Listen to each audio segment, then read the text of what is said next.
Chegamos ao fim da nossa série. Foram 5 episódios passando pelos 10 estilos mais importantes da história da arquitetura. E eu tentei fazer isso com muita didática, trazendo muito conteúdo para vocês. E eu espero que vocês tenham gostado de tudo que a gente fez até aqui.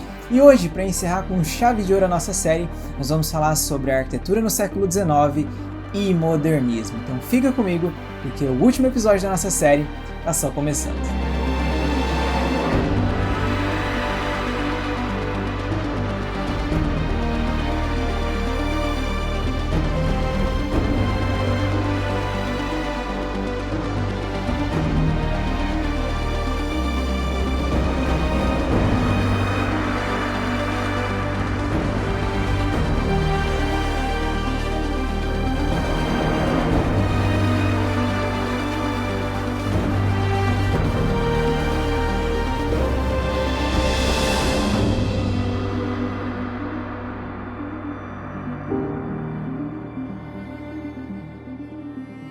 Fala galera, tudo bem com vocês? Eu sou Bruno Perenha, arquiteto e pós-graduado em História da Arquitetura, e estamos aqui começando mais um vídeo para encerrar essa nossa jornada pelo mundo da arquitetura. No vídeo passado a gente falou sobre Barroco e Rococó, e nesse vídeo, como eu disse para vocês, vamos falar sobre todas as coisas que aconteceram em arquitetura no século XIX, foram muitas aliás, e também sobre o revolucionário modernismo. Mas antes da gente começar, eu tenho um aviso muito especial para te dar nesse momento. O meu aviso para você é o seguinte: estão abertas as inscrições para a Comunidade Vitruviana, o primeiro núcleo de formação em História da Arquitetura do Brasil. A Comunidade Vitruviana foi pensada para você que é estudante de arquitetura, arquiteto ou simplesmente um amante dessa disciplina. Ali a gente vai ter vários cursos onde a gente vai se aprofundar de maneira assim muito densa em cada um dos temas. Além das aulas, você também pode ter acesso ao material complementar que pode ser baixado em PDF, além de poder baixar as aulas também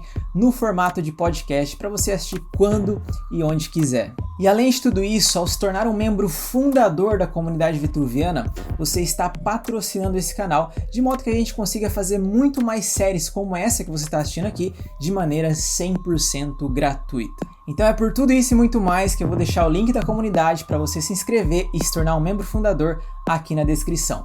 Não deixe de participar. Antes da gente entrar no século XIX e começar a falar sobre todos os movimentos da arquitetura que aconteceu durante esse período, vale muito a pena a gente voltar para o século XVIII, mais ou menos ali em 1760, quando na história começou um evento assim muito importante chamado Revolução Industrial.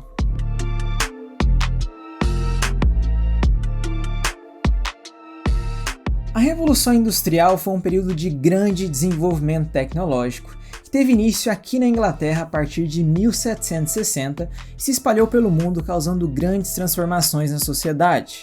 E ali você tem um aumento populacional gigante.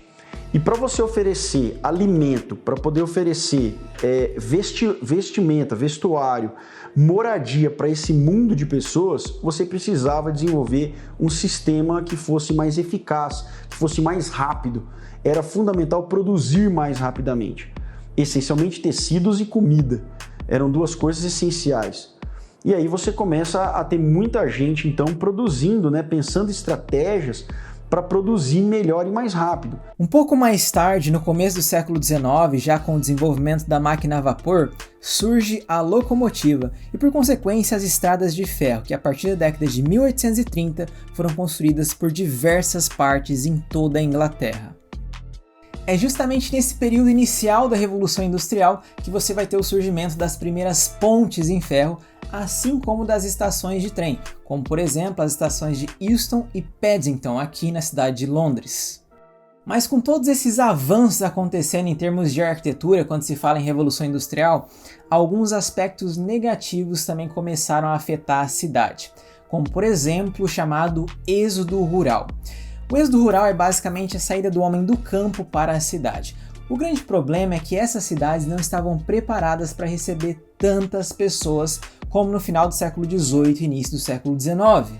Sendo assim, com essa malha medieval e esse êxodo rural acontecendo, as cidades começam a passar por diversos problemas, dentre eles o saneamento básico, a falta de moradia e também a insalubridade. Você vai ter gente que vai olhar para a Revolução Industrial e falar: poxa, que maravilha, que espetáculo, a Revolução Industrial ela tornou a vida muito mais fácil. Em termos sanitários, porém, essa população que ficava no subúrbio, ela passava a ter mais dificuldade, né? Então você tem duas perspectivas, a perspectiva elogiosa e boa da Revolução Industrial e a perspectiva não tão boa assim, que começa a olhar para a Revolução Industrial como um fenômeno que acabou contribuindo para o empobrecimento populacional. Só para vocês terem uma ideia, uma cidade medieval no Ocidente tinha em torno de 10 a 20 mil habitantes. Palermo e Barcelona se sobressaíam do comum com cerca de 50 mil habitantes.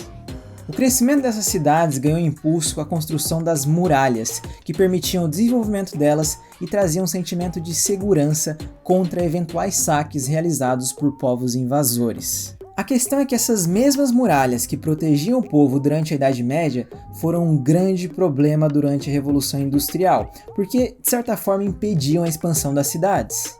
É justamente por tudo isso e muito mais, com essa chegada do povo para a cidade, com os avanços das indústrias, trazendo ainda mais pessoas que buscavam por melhores condições, que as cidades vão começar a passar por esses problemas que eu já citei aqui para vocês. E é exatamente nesse momento que começam a aparecer alguns profissionais da engenharia e arquitetura visando propor soluções urbanas para resolver os problemas que essas cidades estão passando. A primeira grande reforma urbana, assim, de grande importância que aconteceu na Europa foi a reforma de Barcelona, proposta por Ildefonso Cerdà na segunda metade do século XIX. Sob uma ideologia de urbanismo humanista, Cerdà estabeleceu uma estrutura quadrícula e 10 vezes menor que a superfície que Barcelona tinha naquela época.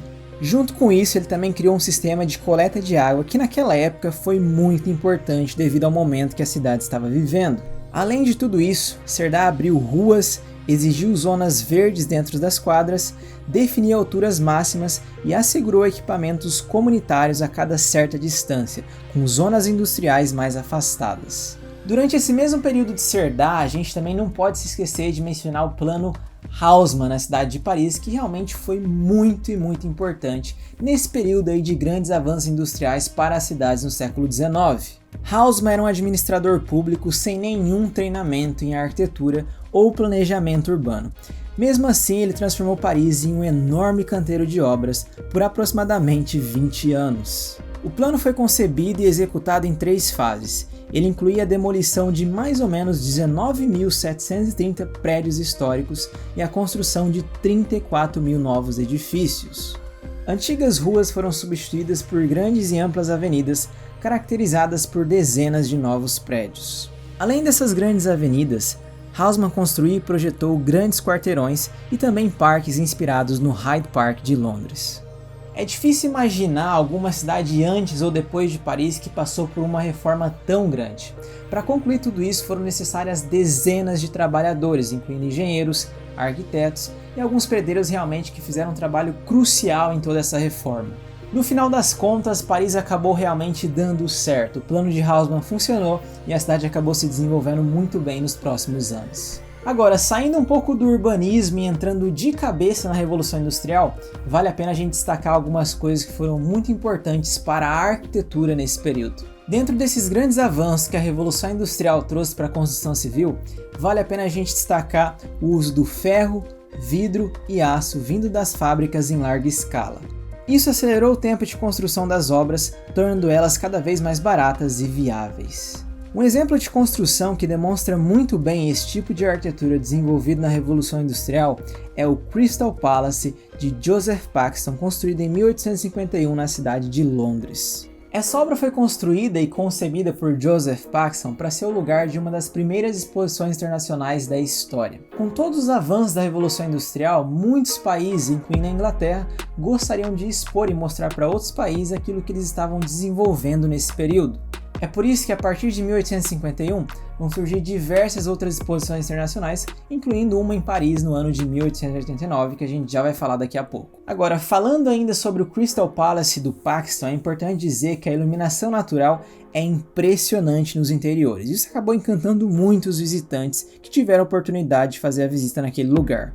Isto só foi possível através da invenção das grandes folhas de vidro e também da estrutura de ferro fundido. É por essa e outras razões que o Crystal Palace é considerado um dos edifícios mais importantes desse período da arquitetura do ferro.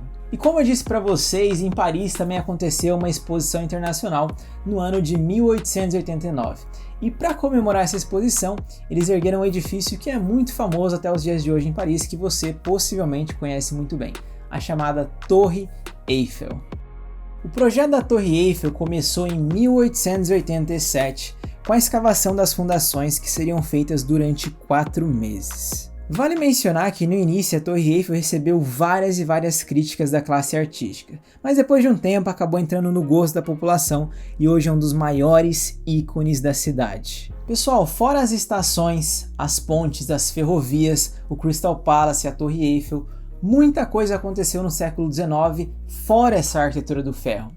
A gente poderia citar aqui, por exemplo, o neoclassicismo, o neogótico, o próprio ecletismo, porque o século XIX é um dos séculos assim mais ricos da história da arquitetura. Só que nesse momento aqui, eu gostaria de falar de um cara chamado Louis Sullivan, que no final do século XIX dizia que a forma segue a função, dando início àquilo que a gente conhece como movimento moderno ou modernismo.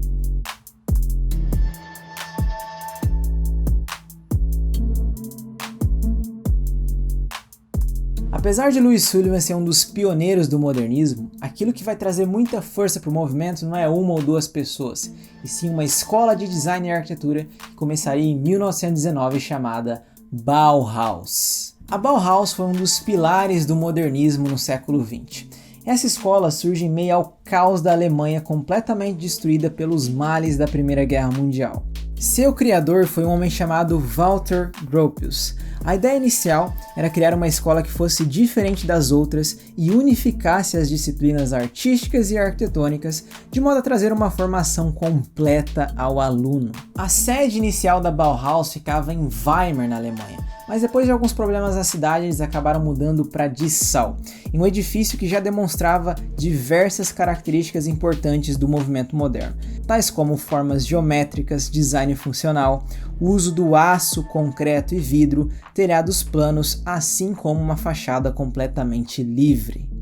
Um tempo depois, a Bauhaus acabou sendo fechada com a chegada do nazismo, tendo como seu último diretor um cara chamado Mies van der Rohe, um outro personagem fundamental do modernismo que vale a pena a gente dar um destaque nesse momento. Além de ser o autor da famosa frase "menos é mais", Mies também costumava ser conhecido por ser um minimalista, uma característica que fica evidente em muitas de suas obras, como por exemplo o Pavilhão de Barcelona na Espanha e Farnsworth House nos Estados Unidos. Farnsworth House vai ser basicamente a união do moderno com o ambiente natural. O volume envidraçado toma partido da integração com a paisagem, indo ao encontro do conceito que Mies propõe de uma forte relação entre a casa e a natureza.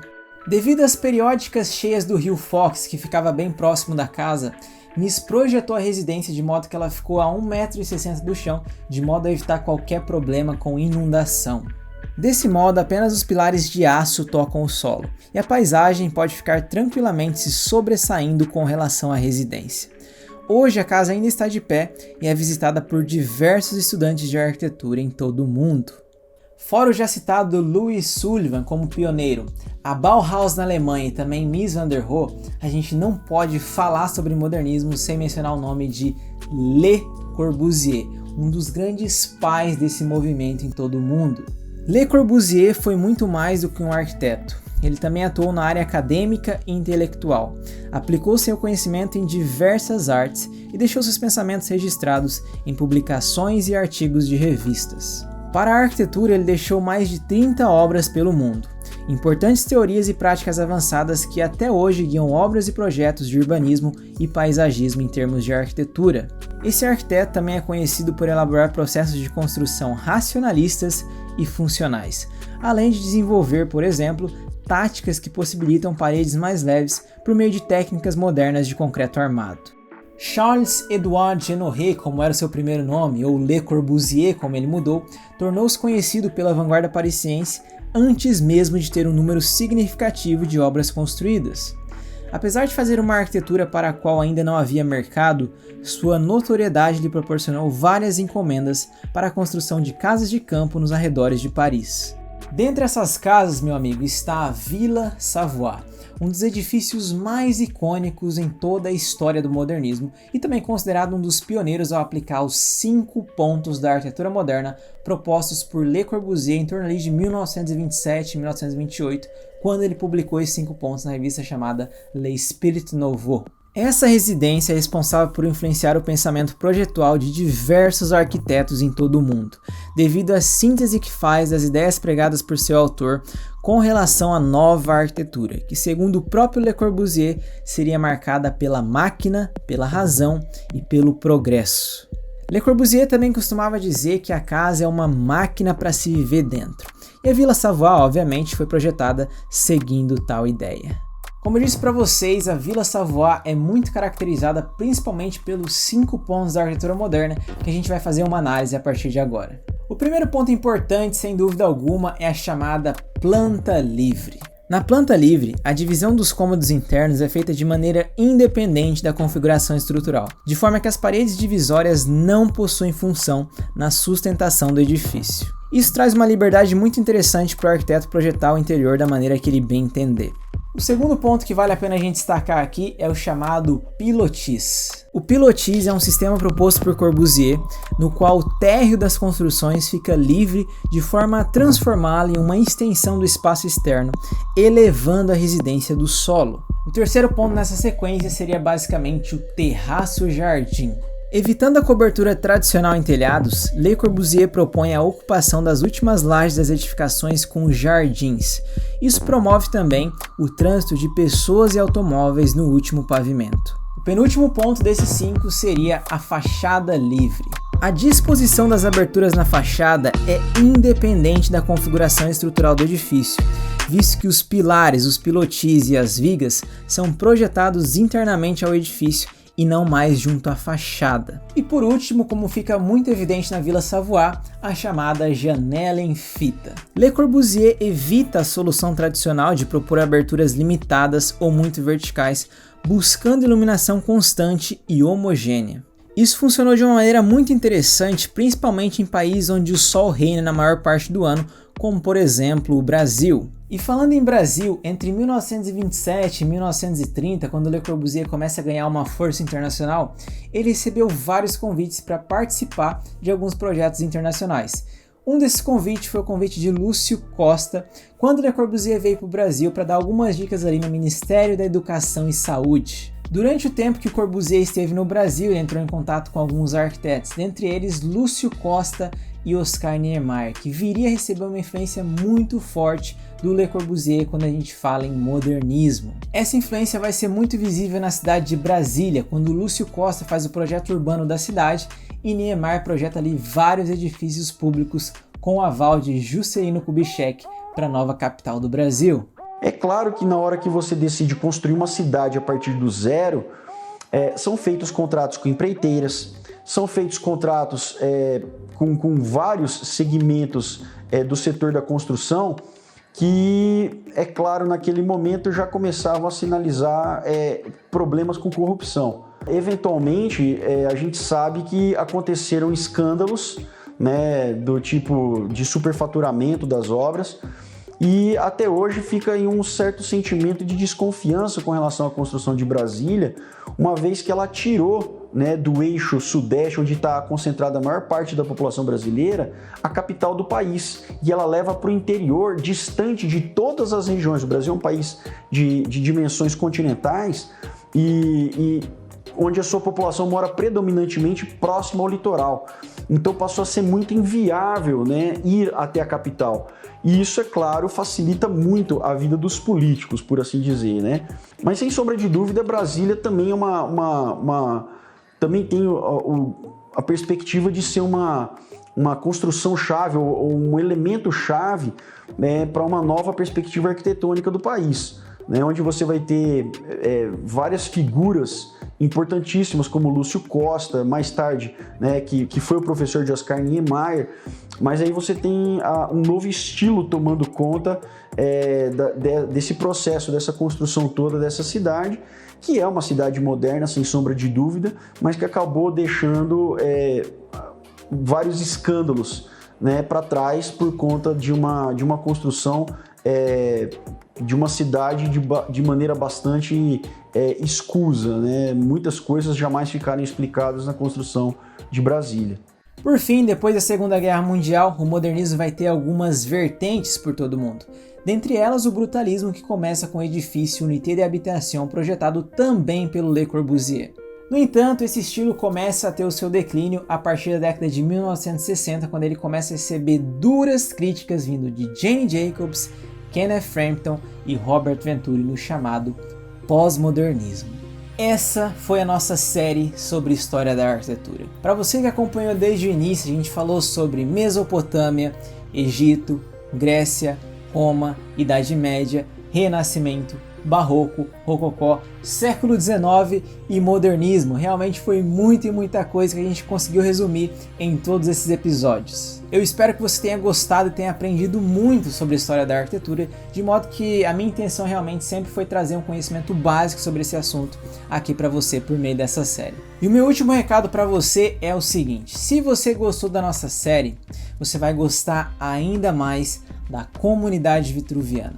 Para você ser um membro fundador, basta você clicar no link que eu vou deixar aqui embaixo, fazer o seu cadastro e ter acesso a diversos cursos de história da arquitetura de uma maneira extremamente aprofundada. Se nesses episódios, por exemplo, eu falei sobre Egito em 15 minutos, lá eu vou falar sobre Egito em 2, 3 horas de curso. Na comunidade você também vai ter acesso a diversos materiais complementares para você baixar, imprimir e acompanhar junto com as aulas, que são extremamente profundas, como eu disse aqui para vocês. Lá na comunidade a gente também vai ter o chamado Clube do Livro, onde junto com vocês eu vou ler os grandes clássicos da arquitetura, os livros mais importantes da arquitetura, de modo que a gente consiga aprender e reter todo aquele conteúdo juntos. E se você se tornar membro hoje, além de obter todo esse conteúdo da comunidade, você ajuda a financiar esse canal, de modo que a gente consiga produzir muito mais séries de história da arquitetura de uma maneira totalmente gratuita aqui no YouTube. Então é isso, galera, não esqueça de me seguir no Instagram, baixar o material complementar dessa aula e nós nos vemos, quem sabe, numa próxima série. Até lá!